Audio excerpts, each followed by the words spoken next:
Hey, Tim.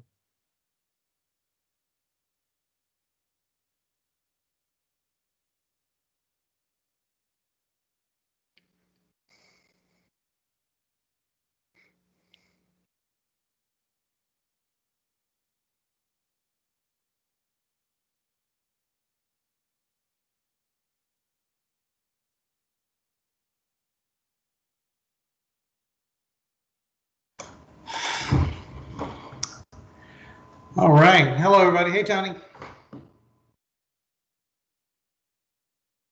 Hey, Tim. How's it going? Here. All right, Afternoon, everybody. How you doing? I'm Tim McAlilly, and we're going to go ahead and kick off the meeting. I've got a few little administrative slides before we hand it off to Tony McGovern. Welcome to the Friday webinar that we do here with Nova SQL User Group. Been doing these for a little bit now. We've done, I think, through May and June and most of July, and then we took a break in August, picked back up September 11th. We'll go to August 30th. Then we're going to take a break. November, December, and January, but we'll pick back up in February. We're doing these little mini conferences on November 13th, and then we'll do one on February, April, and June. So you'll see that. So the webinar Fridays will be kind of pieced in around then.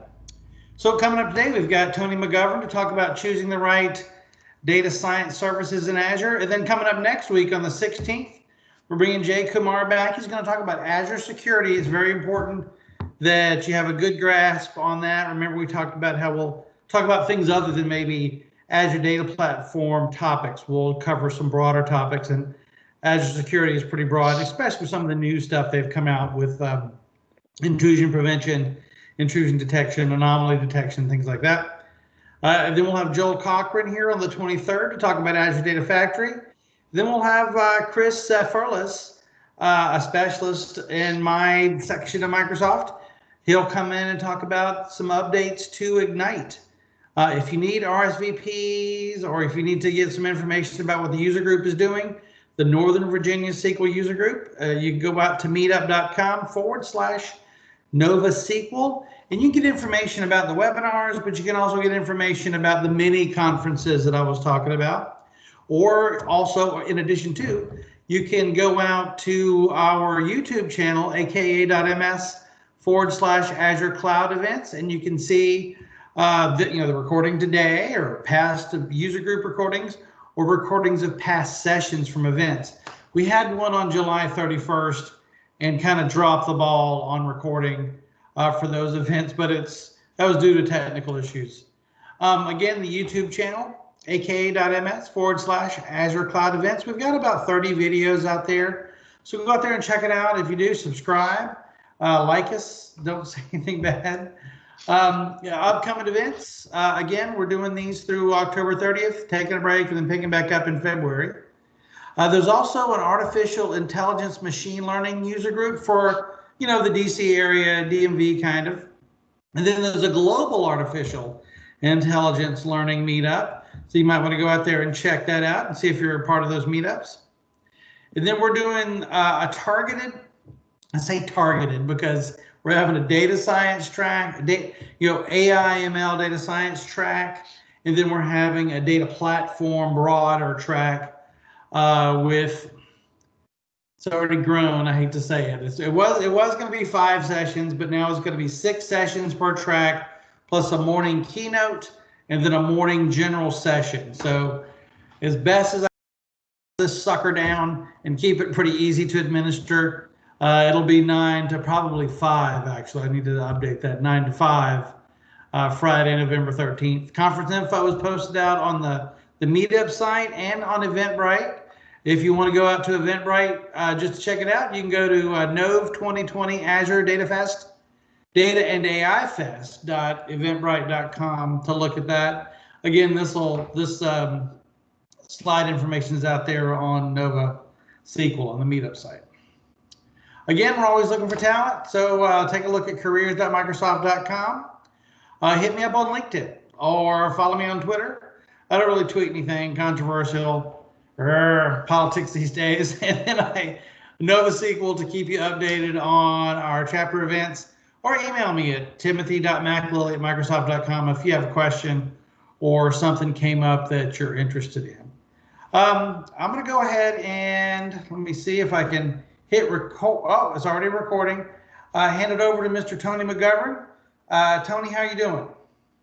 I'm doing great. Thank you. Oh, Can you hear me? hold on one second. Sure. Or you can keep talking. My stupid laptop is picking up my. You can go ahead and talk. You're good. Yeah. It's Tony Sure. McGovern. Forget about me. Thank you, Tim. I appreciate the invitation today, and I feel great. I hope everyone else feels great. I've got, I think, something really exciting to show today, something that I think will be lasting. It's going to be a little bit different than other talks that you may be used to, particularly in the Nova SQL world. And so with that, I'm just going to get to it. So I'm going to share my screen. I'm going to share my whole desktop. And we're going to get started. I'm going to spend the next 45 minutes talking about choosing the right data science services in Azure, scaling, automating, and deploying with ease. My name is Tony McGovern. I am data scientist at MData. You can find me on Twitter, on LinkedIn, and on GitHub with the handle TONMCG. You can find a lot of my work out there. And so you're here to listen to me talk about choosing the right data science services in Azure. And really what I hoped to get out of this, I hope you get out of this, are 2 things. One is an understanding of how to choose the right data science machine learning products and services for the task at hand. Azure gives us many hundreds, if not thousands, of different services to choose from. And in the data science realm, there are far fewer, but still an overwhelming amount of services that we have to choose from. And so I want to provide you a couple of things, a couple of rules of thumbs and some guidelines that I use to help me figure out, okay, given this battery, this array of services that I can use on Azure, what's going to be the right product for the task at hand? And then the second thing I hope you can leave with today is the ability not only to choose the right data science services, but to right size them for your data science team, for your machine learning team, for your product team. It's not enough just to choose the services and run with it. You've got to be able to scale them correctly and do it with your data science team in mind. The agenda is fairly simple today. I'm going to differentiate some of the chief Azure machine learning products within a typical data science workflow. I'm going to describe some simple use cases. I'll show you what it looks like, real life, and some of the value that it provides. And then I'm going to try to explain which product really should fit best with your data science team. And the slides that I'm going to show you today, I think, are extremely valuable. I've spent a lot of time not only putting them together and thinking about them, but they really, I feel, contain a lot of great information, almost like a guidebook on how to not only choose the right data, but within a typical data science workflow, which I'll show in a minute, and then within a typical data science team, which I'll also show later on. So again, these presentation slides are available on MData's GitHub repo. You can find it at github.com/mdata, EMDATA -design /Azure data.science. And I believe Tim put that link in the RSVP or in the meeting invite. So thank you again, Tim. Great, thank you. Sure. All right, I'm going to quickly go over some of the chief machine learning options on Azure. And this is actually as of March of 2020. Things are always in flux on Azure, but this was sort of the last stable snapshot of machine learning options on Azure. And before this global pandemic hit, before COVID really put a strain on timelines, this is what it looked like in March in 2020. We have Azure Machine Learning Service. We have a Azure Machine Learning Studio, which is now called Azure Machine Learning Classic. We also have Azure Databricks. And then finally, Azure Data Science Virtual Machine. And then I can't talk about machine learning options on Azure without bringing up the fact that the new versions of SQL Server come embedded with more machine learning services and routines and procedures that allow you to implement actually deep learning on SQL Server. Some of these features have been in here on SQL Server for many, many years. I think now Microsoft has decided to promote them a little more heavily. So some of those options, again, have been on SQL Server for a while. They're just being built up even more, and Microsoft is promoting them at the same time. Let's talk about them just very briefly. Azure Machine Learning Service is really the Cadillac of machine learning on Azure. It is Microsoft's machine learning service. It's managed cloud service for machine learning.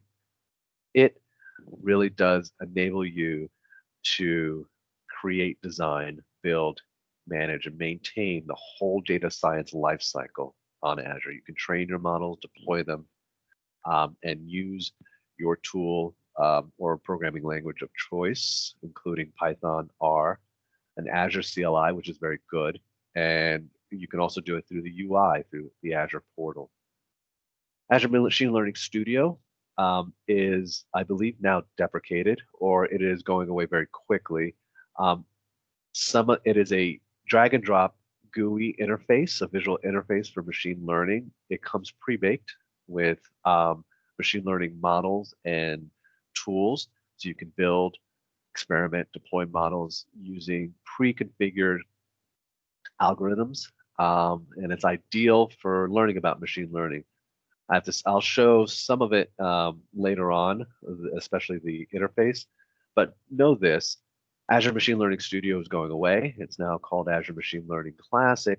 And many of those features that were in Azure Machine Learning, now Classic, are now part of the Cadillac version. They're now part of Azure Machine Learning Service.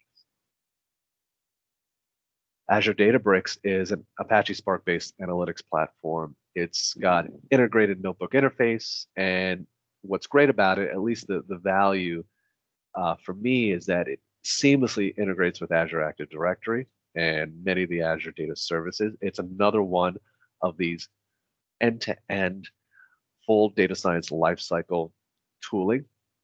You can build, deploy models and data workflows with big data at scale. Because it is a Spark-based analytics platform, um, Azure Databricks allows you to do many, many different things. Both these products, both Azure Machine Learning Service and Azure Databricks, are very broad products, offer a lot of features and functionality. I'm going to focus on just a few of the features in Azure Machine Learning Service and Azure Databricks. And one last thing about Azure Databricks before we go deeper into it a little bit later, the value for me not only is in the Active Directory, the Azure Active Directory integration, but the collaborative notebook. And I'll show you what these integrated collaborative notebooks look like. It allows your data science team, no matter how big, to seamlessly work within one notebook. And by the way, notebooks are de rigueur. It's the way that data science teams work on machine learning and data science workflows. This is their tool of choice.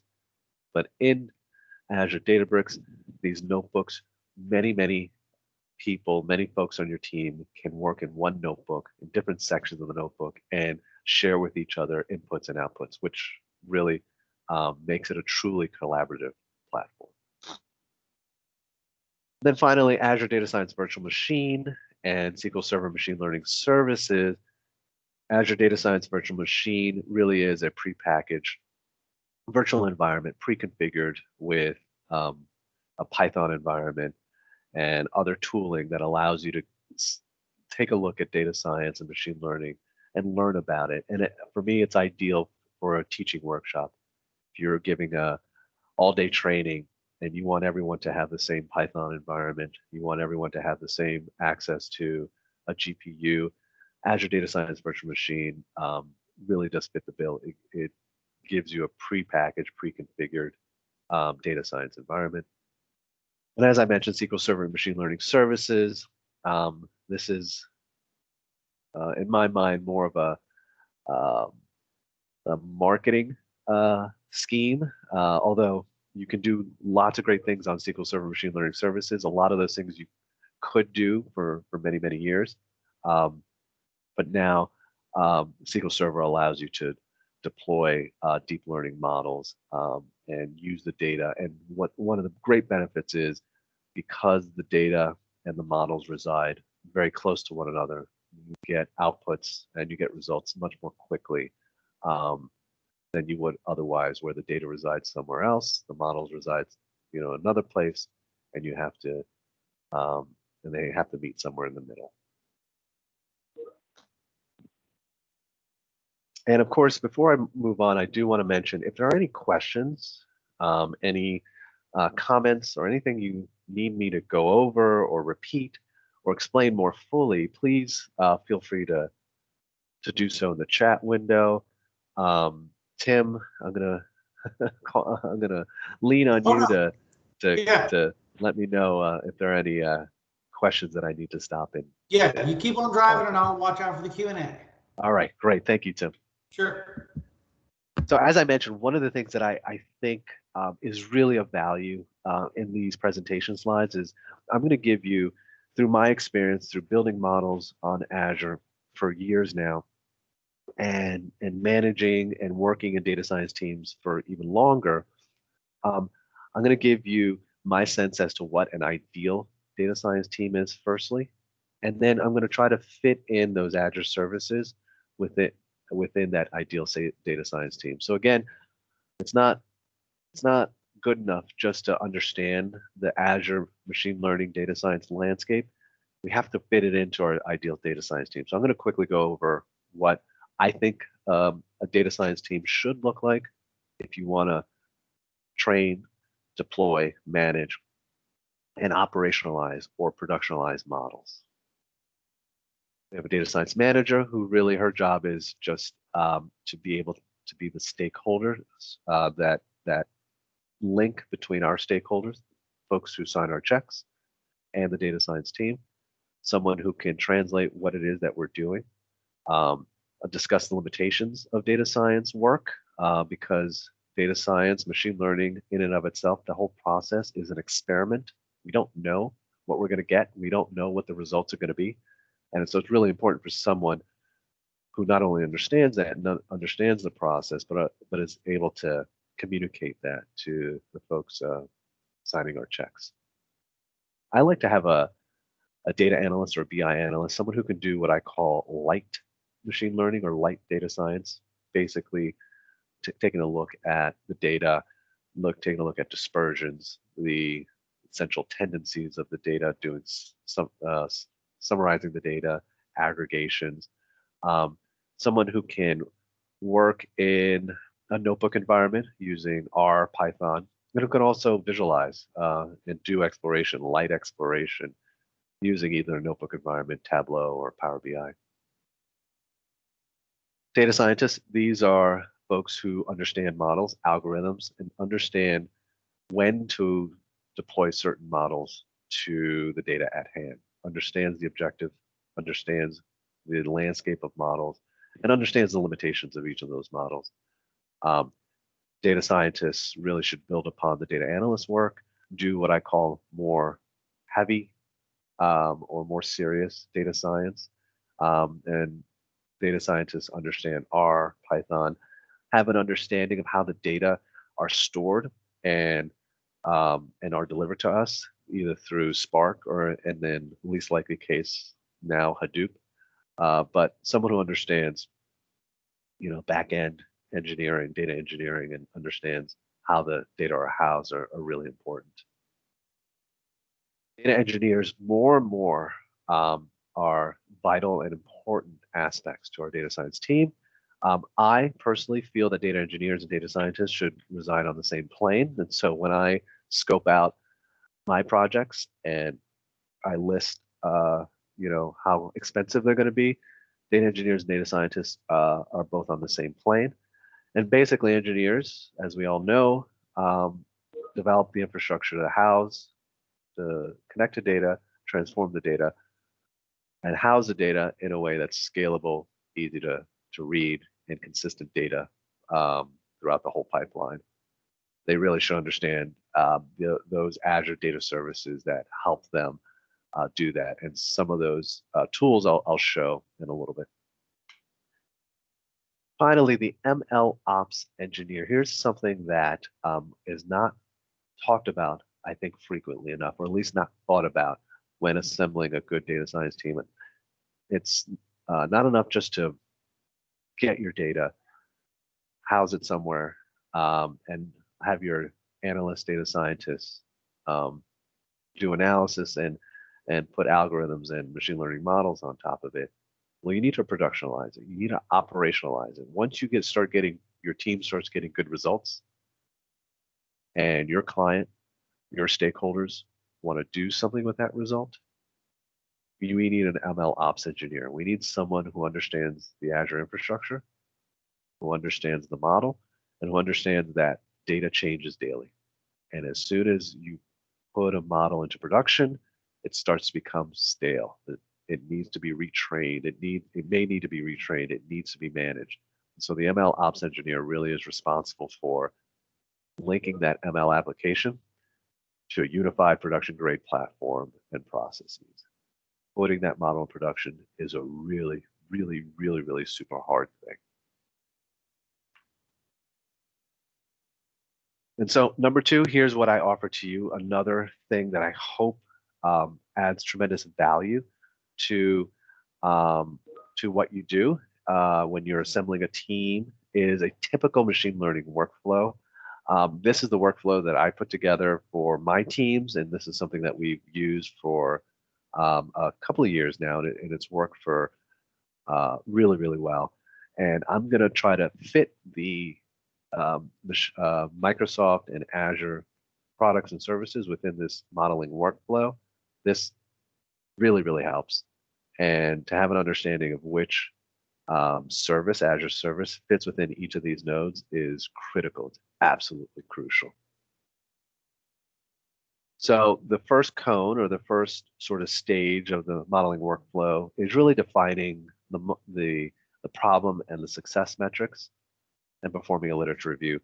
I use Teams a lot. We're using Teams today. I love using the wiki. I've got 2 projects right now, both we're building data applications, and Teams is a really, really flexible way to store data and to communicate with one another, particularly our stakeholders, where we are in the project and what our goals are. The second cone or the second stage really has 2 steps. It's the prep stage where we pre-process data, where we document incoming data and where we pre-process data. I'm going to show Azure Data Factory in a little bit. I'm going to show what that looks like. Azure Data Factory is a Spark-based UI tool that works really, really well to connect to, capture, transform, and store data at scale. It's extremely configurable. Again, UI based, so it makes it really, really easy for us to get spun up and get our data to our source, from our target to our source very, very quickly. The training stage, this is where our analyst or BI analyst explores data and does some light data science, again, aggregations, looking at central tendencies, the dispersion of the data, and where we prototype the model, where our data scientists prototype the model. This is where we get into the nuts and bolts and the sort of higher grade Azure Data Science services. I'm using these icons to represent them. Here we have Databricks. I do understand that in February of this year they changed the icon just a bit, but this is still ubiquitous. This represents Azure Databricks, and this represents Azure Machine Learning Service. And this is where we can start using these services to prototype and start to get initial results.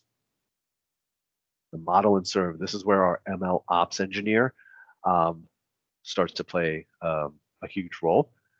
This is where we start to build the infrastructure that's going to house our best model. We're going to go through these stages where it's going to be iterative. And again, because this is an experiment, we're expected to go back to different stages. By no means is this linear. And I hope you can see that through this graph. There are going to be some stages where you may find you don't have enough data, or you may find that the data just doesn't work for the problem at hand.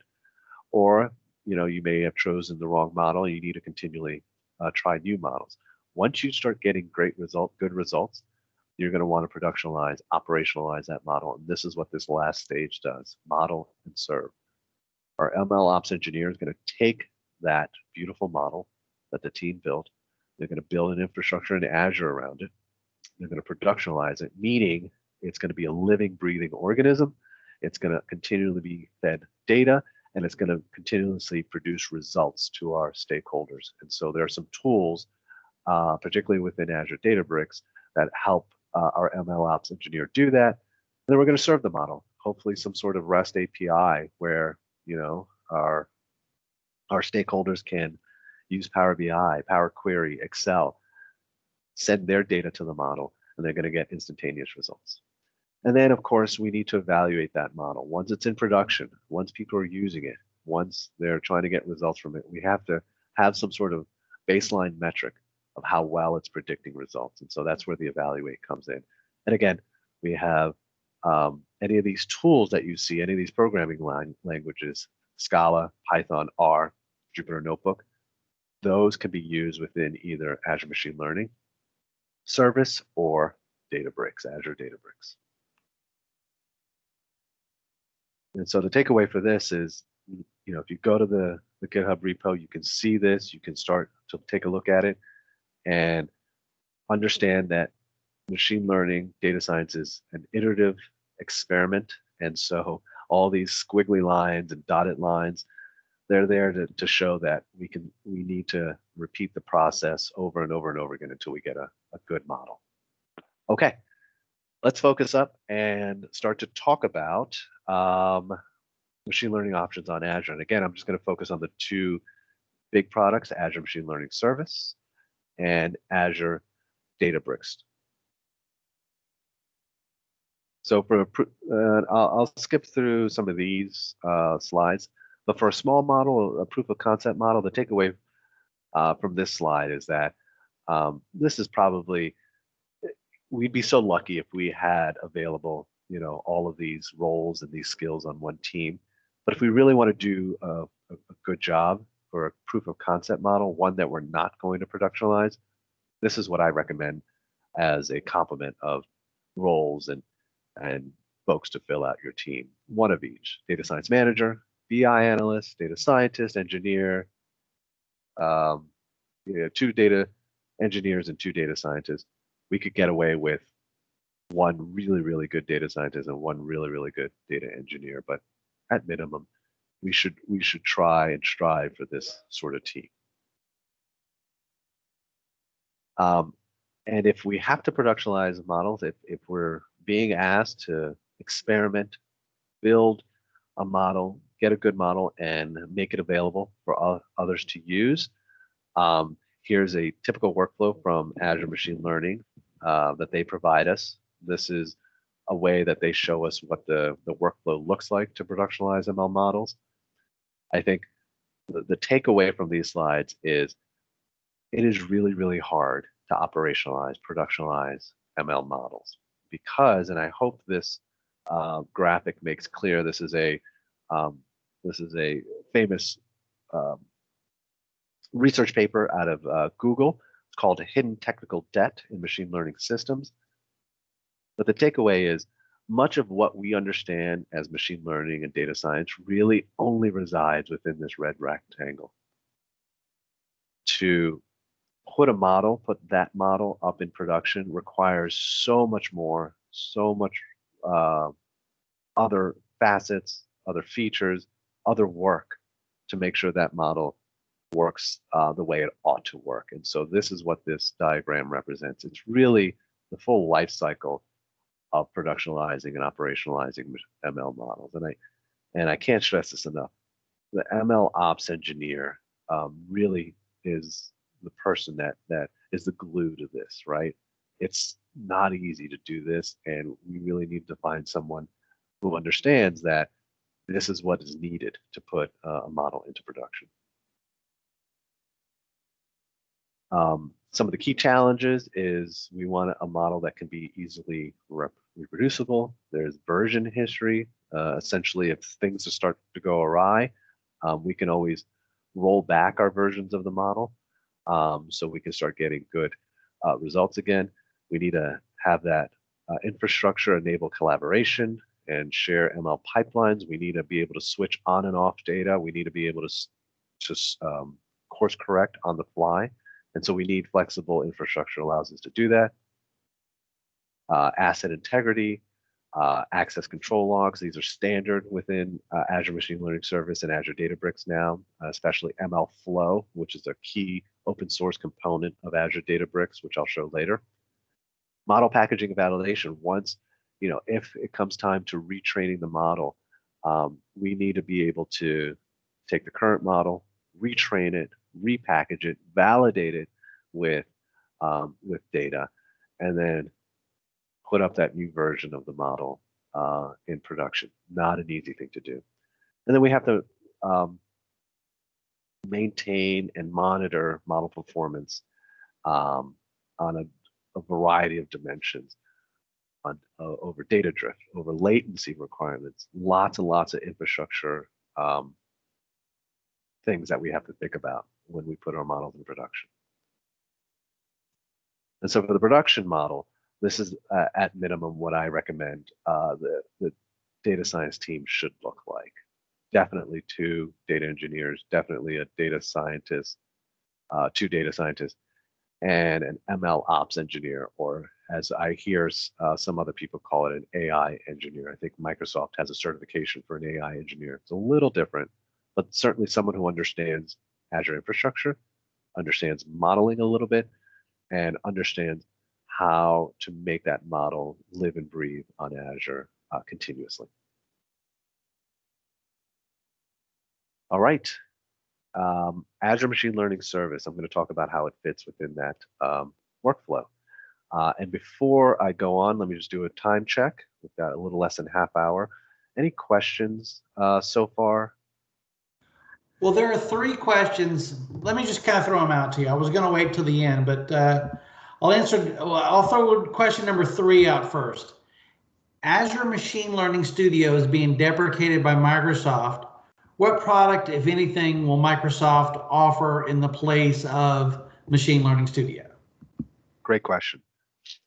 Azure Machine Learning Studio is a GUI-based service that provides you pre-configured algorithms and models that you can drag and drop, and I'll show you in a little bit. And in fact, yeah, I'll show you in a little bit. So that feature, that ability to drag and drop models, to drag and drop data transformation techniques like text, different text processing, that is being subsumed, or that is now part of Azure Machine Learning Service, what I call the Cadillac of Azure data science.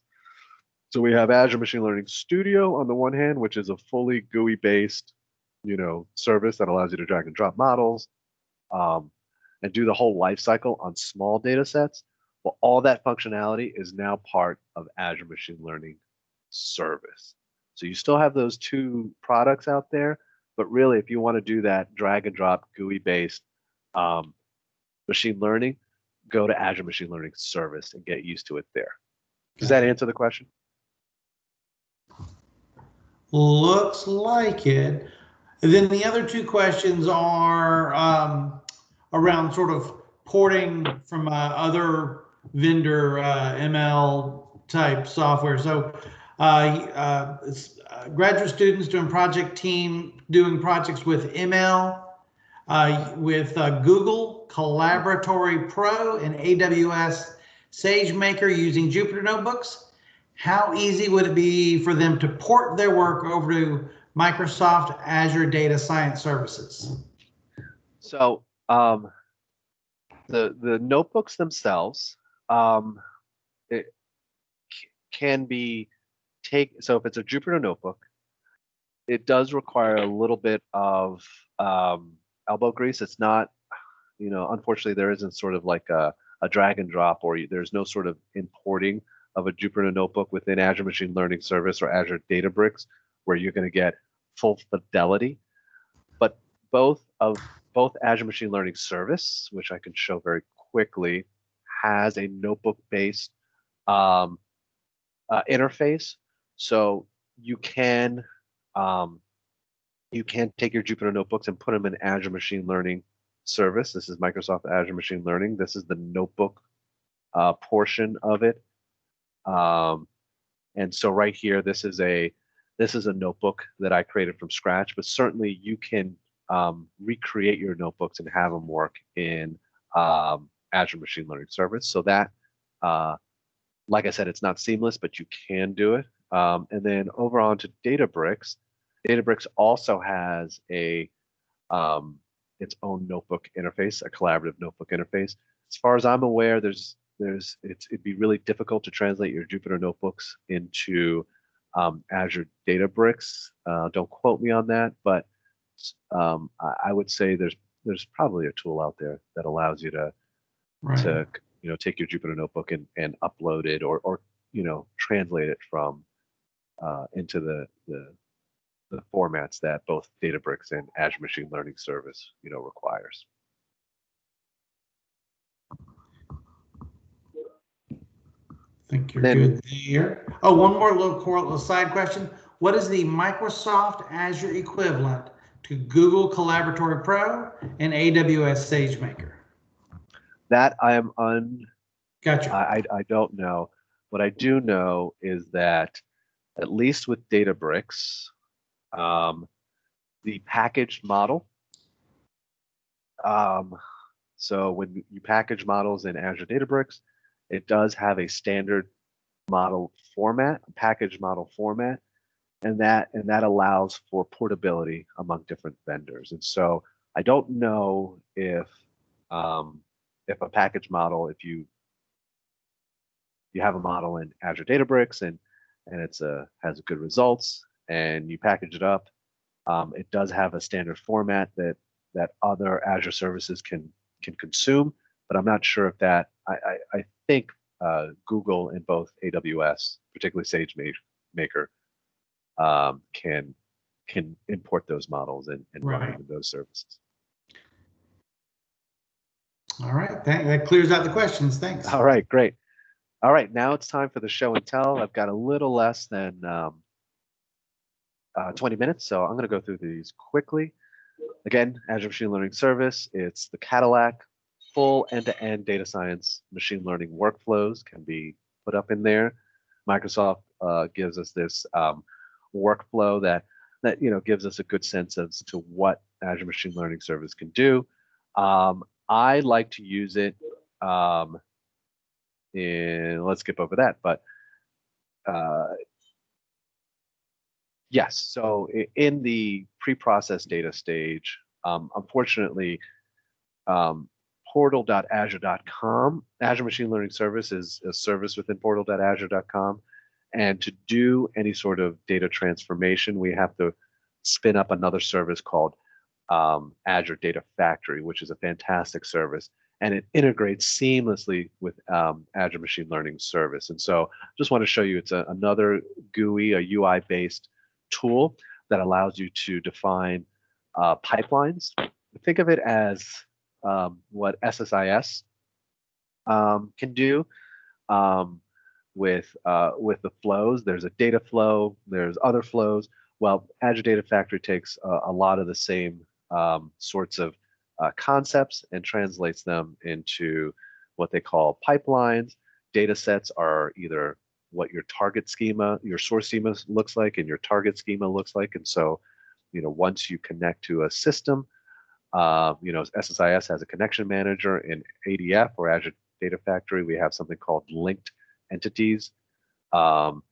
And once we connect to those systems and can get data, we have to define what the source of that data looks like, and then we have to define how the data is going to land. And then we have something called data flows within Azure Data Factory, which again is a UI-based transformation tool. You can pick a number of different pre-baked transformations, or you can use the query editor to define your own queries. And so this is really, really important tool in order to get your data from source to target. And for Azure Machine Learning Service, the target really should be, or at least in my estimation, it ought to be Azure Data Lake Storage. And so all of these flows that I put together for a certain client, these are all landing in Azure Data Lake Storage. And from there, that's where Azure Machine Learning Service, Azure, and I'll show you, this is Azure Machine Learning Service. I've defined these data stores. It's called a blob storage, but it really is a data lake storage. And this is the source for the machine learning. This is where all our data for our machine learning pipeline are stored. Azure Machine Learning Service gives us the ability to, Azure Data Factory gives us the ability to process this data at scale. When it comes to training and prototyping models, Azure, so long it's on the data is stored in an Azure service like a blob storage or a data lake store, which is my recommendation. This is where Azure Machine Learning Service picks it up. It connects to the data, lets you redefine the schema, and brings in the data so you have it available for your notebook environment. Question before. So here's a side note. Azure Machine Learning Studio, as I mentioned, is going away. But that functionality that you see on the screen here, where you can select data sets, you can select pre-configured transformations, you can select pre-configured ML algorithms and models and drag them onto the canvas and connect them. That which is right now available in Azure Machine Learning Studio, is also available in Azure Machine Learning Service. So again, Azure Machine Learning Studio is going away, but all of this functionality that's available is now available in Azure Machine Learning Service. And here's another GIF. It's now called the Designer in Azure Machine Learning Service. This is a little confusing because I'm showing a GIF for Azure Machine Learning Service and not Studio, but this is what it looks like in the Studio now. Basically, it's called Designer and allows you to, again, select pre-baked, pre-configured data transformation techniques, select pre-baked models, and actually serve it up very quickly and easily. And you can do this all through the UI.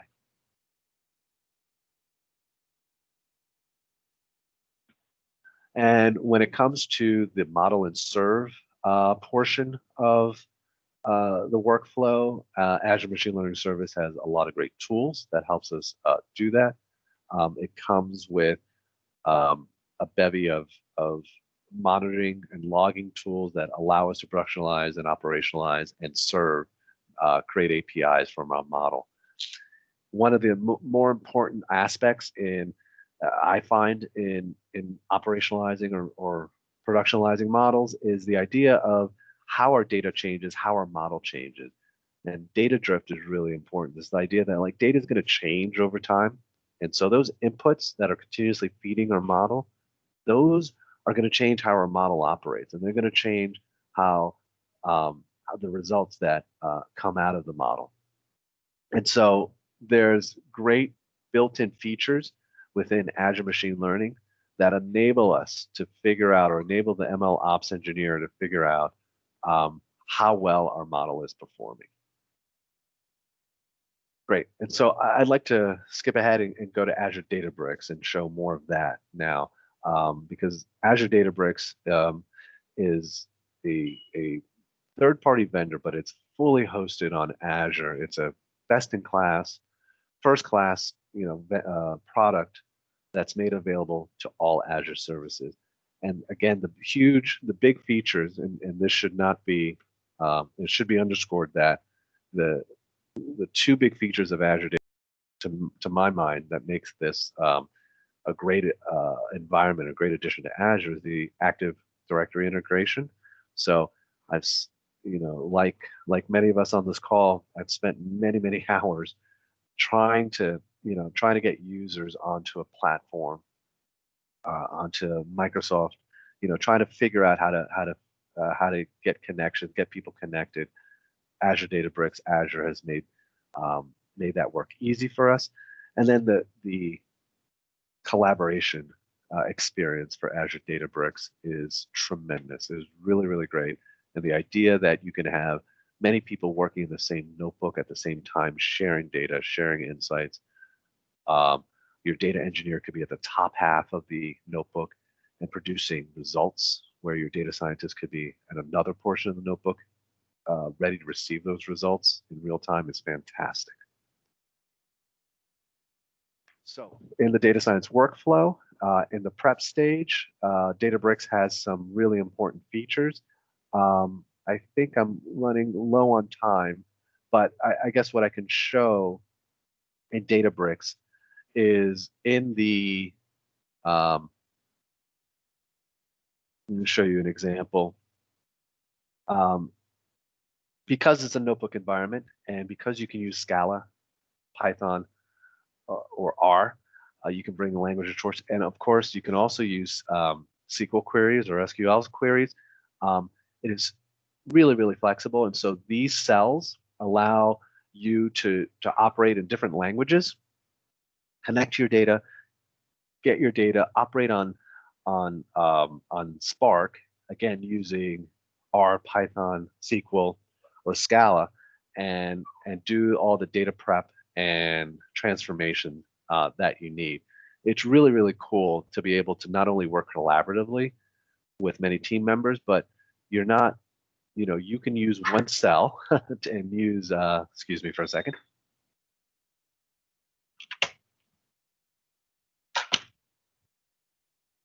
I had a dog barking there. You can write uh, in one cell, you can write in Scala, and then the next cell, you know, if you're like me, you might be fairly good at SQL statements, excuse me, but there are certain things that you just don't know how to do in certain languages. So you can mix and match languages all within the same notebook, which for me is fantastic. You're not you're not tied down to figuring out all the solutions in one programming language or in one paradigm. Um, yeah, as you can see here, you tell the cell which language you're going to use, and then you write a SQL statement to get uh, to do the work for you. Really fantastic stuff. And again, you can mix and match your programming languages. In terms of training and prototyping models, again, Azure Databricks comes with, because it is a notebook environment, there are many, many things you can do. It does come with a standard set of configurations for many of the open source models, the more popular ones that we see out there, including scikit-learn, and all of the Python-based open source pre-baked models, TensorFlow, Keras, and other models like that. And so there's very little configuration needed to get those models up and running in a Databricks environment.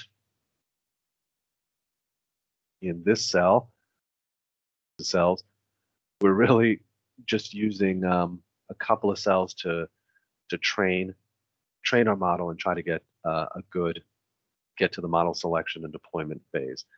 Very little code is needed to do that. And in the model and serve portion, this is really exciting for me because because it's still new to me, but B, um, it seems to help out the productionalizing, particularly the monitoring portion of the production this stage, which is in the model and serve stage. Azure Databricks has this tool open source paradigm called ML Flow, which allows you to manage, to test, deploy, manage, and monitor your built models in production very easily. I will show you one of my favorite portions of ML Flow.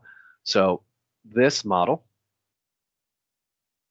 after it's been scored, has been put into production, and we want to monitor how well this model is doing as we're continuously feeding it data. One metric is accuracy prediction. You can see how well the blue line represents how accurate this model is, how accurate the results are, and conversely, how inaccurate it is. And so this resides within a threshold that we deem acceptable, right? But what happens when our data drifts? When new data come in as we're training the model, and that data is quite different than the data that we used to originally train the model. In other words, what happens when our results of the model um, start to be more and more inaccurate? And so what we can do with ML Flow is ML Flow not only monitors it for us, it lets us know when it crosses an acceptable threshold of inaccuracies, but we can retrain the model very quickly with ML Flow with new data, a new data set, or new parameters. We can ask our data scientists, hey, look, data's changed, parameters have changed. What do you want to do with this model? Do you want to retrain the model? And if she says yes, we can very quickly do that, select different parameters, and in this case, this is a random forest decision tree using XGBoost. We can retrain the model with new data and have ML Flow search for the best model of this new retraining paradigm, pick the best model, and push that model into production really quickly, very easily. And as you can see, this retraining happened, and it looked like it chose It chose one of the models, and then after that model, that new model was retrained and chosen, we had results that were back within acceptable thresholds. This is a game changer, I think, at least in my work and my teams. This makes model production, model monitoring, model retraining while in production really, really easy.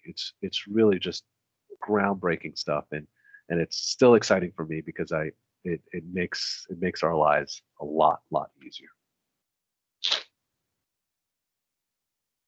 So again, we've come to the end portion of this talk. We've got about 7 minutes left. I do want to leave some time for other further questions. But basically, we went over two chief and important machine learning services on Azure. Azure Machine Learning Service, which again is the Cadillac of data science and machine learning tooling on Azure, built by Microsoft. And we also went over very quickly Azure Databricks, which is a first-in-class third-party vendor that's fully hosted and managed on Azure. That gives you all of the most, if not all of the features that you would find in a Databricks environment, but hosted on Azure, integrated with Azure Active Directory, and it gives you that same Spark-based collaborative environment. We also went very quickly over what I feel is a ideal data science team for a proof of concept model. If we're so lucky to have these folks at our disposal, let's use them, and let's try to assemble a team that looks as much like this as possible. We really do need those distinct roles, particularly if we want to get good results that are maintainable, reproducible, and add value. Remember that productionalizing ML models is far bigger than just writing code. The code constitutes just a small portion of that machine learning lifecycle. And this is why the ML ops engineer, the AI engineer, is so important, because they're going to figure out how to use Azure, particularly Databricks or Azure Machine Learning Service, to get us a working model in production that gives us all those key features of success. In a production model, we just need to add to our data science team. We really need that AI engineer or that ML ops engineer. So that is a vitally important role in our data science team. And then I also leave you with my machine learning modeling workflow. Feel free to go to the GitHub repo, download it, and hopefully it can help you. It definitely helps me and my teams as we go through and determine which projects are right for machine learning. And then once we choose those, we go through this workflow and understand that it's an experiment. We don't know what the results are going to be, but we have a game plan or some sort of guide that allows us to continually iterate and get us to success. So with that, I'm going to end. Tim, thank you again for inviting me. Really appreciate it. And hopefully I left enough time for some questions. Yeah, we've got some questions. Thank you. How do you handle pushback from teams or orgs that are using AWS SageMaker? What's the benefit? Is it cost, speed, or what have you compared to SageMaker? So SageMaker I have very little experience with, but the experience I have, it's a fantastic tool. It is another first-in-class tooling. I find with AWS, the reason I tend to gravitate toward Azure, big picture, is it's more ubiquitous. So meaning folks, a lot of enterprises are already on Azure, even if they don't know it.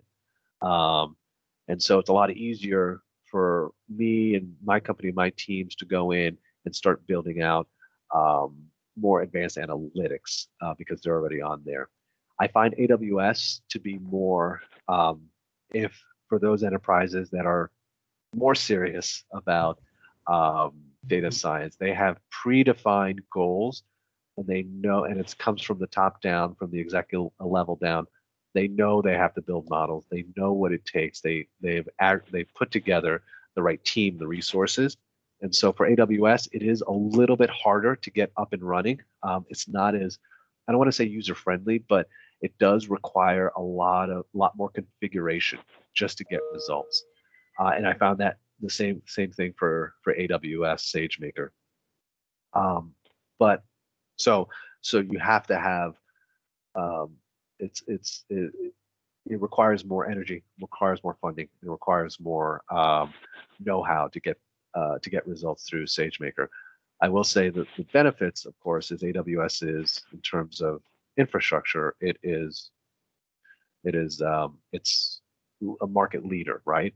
And so having tools that already sit on top of AWS, like SageMaker, and because a lot of data is already on AWS, SageMaker makes it very easy to get to the data that you need. And without the data that we need, you know, we really can't do much. And so, don't have much experience, but those are my thoughts on SageMaker.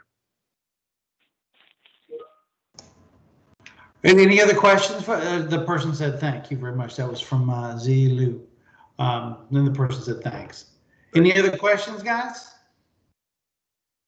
Well, what I'll do is I'll post the recording by this afternoon or maybe tomorrow morning at the latest, and I'll repost Tony's GitHub link in the discussion thread, and then you guys will be able to download the slides and also watch the video. So again, Tony, thank you very much for spending Friday lunch with us, and look forward to hearing from you again. Thank you. All right. Thank you, Tim. Thank you all. I really appreciate your time.